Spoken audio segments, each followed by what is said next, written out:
কি সাহস রে বাবা মহিলার! বয়সটা যে 50 ছুঁয়েছে, সেদিকে কোনো ভ্রুক্ষেপই নেই। কি অ্যাক্টিভ সোশ্যাল মিডিয়ায়! ফেসবুক, ইনস্টাগ্রাম কিছুতেই বাদ নেই। সারা দিনে তার লাইক, কমেন্ট আর শেয়ারের ছড়াছড়ি। আবার টিকটকেও কখনো নায়িকা তো কখনো গায়িকা। বাপ রে বাপ, পারেও বটে। নিজেকে একেবারে টিনেজারে নামিয়ে এনেছে। এই তো সেদিন দেখলাম হই হই করতে করতে পার্টিতে মেয়ের সাথে ডান্স করছে। উফ, লজ্জার মাথা খেয়েছে একেবারে। হ্যাঁ হ্যাঁ, বলুন, যত খুশি বলুন।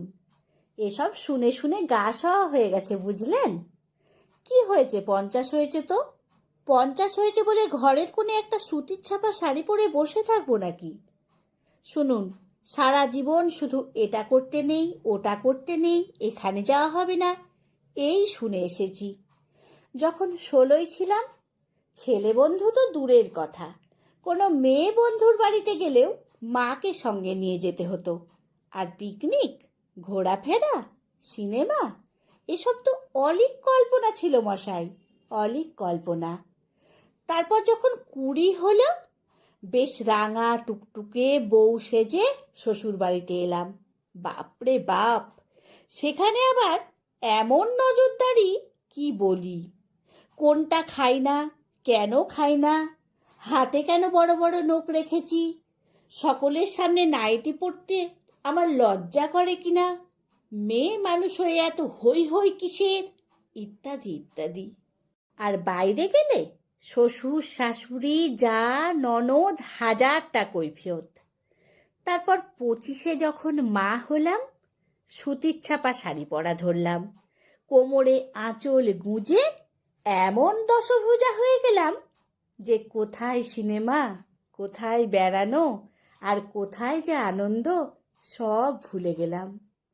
না না, এটার জন্য আক্ষেপ করছি না, এটা তো আমার কর্তব্য।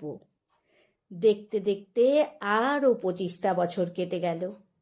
ছেলে আর মেয়ের পড়াশোনা, গান বাজনা আর ওদের সামাজিক প্রতিষ্ঠা নিয়ে ওদের সংসারও করে দিয়েছি নিজের হাতে। ওরা এখন যে যার মতো বন্ধু বান্ধব, হই হুল্লোড়, পার্টি, ভ্রমণ এসব নিয়ে ব্যস্ত। তাই আমিও একটা প্রোফাইল খুললাম, খুঁজে নিলাম নিজের একটা জগৎ। জানেন, আমার ফেসবুক ফ্রেন্ডের সংখ্যা এখনো 2000 ছাড়িয়েছে। আমার আবার ফেসবুকে ভেসে ওঠা ওই সব রেডিমেড কমেন্টে মন ভরে না। তাই ভালো কোনো পোস্ট পেলেই বড় একটা কমেন্ট লিখি। কত খুশি হয় ওরা, জানেন? আর আমার কবিতাগুলো যখন শেয়ারের পর শেয়ার হয়, তখন মনটা আনন্দে উথলে ওঠে। এই নিয়েই তো আমার একার দুপুরটা কাটিয়ে দিই রোজ। মেয়ে, জামাই, ছেলে, বৌমা ওরা যখন দুদিনের জন্য এসে আবার চলে যায়, তখন ওই খারাপ মনটা ভোলাতে খুব বেশি সময় লাগে না আমার। জানেন, আমি এখন নিজের পছন্দের মাছ কিনি বাজার থেকে, আর যে খাবারটা খেতে ইচ্ছে সেটাই বানাই। যেখানে যেতে ইচ্ছে করে সেখানে যাই। আর তো কটা দিন মাত্র পড়ে আছে, তাই না? নিজেকে কি করে ঠকাই বলুন তো? মর্নিং ওয়াক করি, কিটো ডায়েট করি, ঘন ঘন পার্লারে যাই, শরীর চর্চা থেকে মনের চর্চা সব করি এখন। এই তো আমার যুবতী হওয়ার বয়স। তাই যে যাই বলুক, চলুন মনের বয়স বাড়তে না দিয়ে এই 50-এই আবার না হয় যুবতী হয়ে যায়।